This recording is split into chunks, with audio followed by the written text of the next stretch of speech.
Clara receives news that she has inherited Redwood Manor, an old and abandoned mansion in the heart of the forest. Upon arrival, Clara feels the unnerving stillness around the mansion, as if everything is frozen in time. Clara steps inside the mansion, the smell of dust and rot overwhelming her senses. Clara walks down a dimly lit hallway and comes across a locked room at the very end, its door scratched and worn. Clara forces the door open to reveal an old, dusty nursery, untouched for decades. The temperature drops, and Clara hears the distant, eerie sound of a child crying from somewhere in the room. Clara spins around to see a shadowy figure of a child standing beside the crib, motionless. Terrified, Clara runs out of the room, only to hear the door slam shut behind her. As Clara tries to leave, the mansion starts to groan and creak, as if something ancient and evil is awakening inside the walls.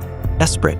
Clara descends into the mansion's dark basement, where the air feels thick, and the shadows seem to move. In the basement, Clara discovers an old, ornate mirror with strange symbols carved into its frame. Clara looks into the mirror and sees her reflection grinning eerily, even though her own face remains still. Clara's reflection steps out of the mirror, becoming real, as Clara stands paralyzed in terror. The reflection speaks in a haunting, distorted voice, warning Clara that she should have stayed away. The mansion begins to tremble, and the shadows from the walls gather and surround Clara, closing in. Clara makes a desperate attempt to flee, but her reflection stands in the way, laughing with twisted glee. Suddenly, everything goes quiet, and Clara finds herself back in the nursery, with no sign of the reflection. Clara notices a portrait of the child in the nursery, and to her horror, it now wears the same twisted grin as her reflection.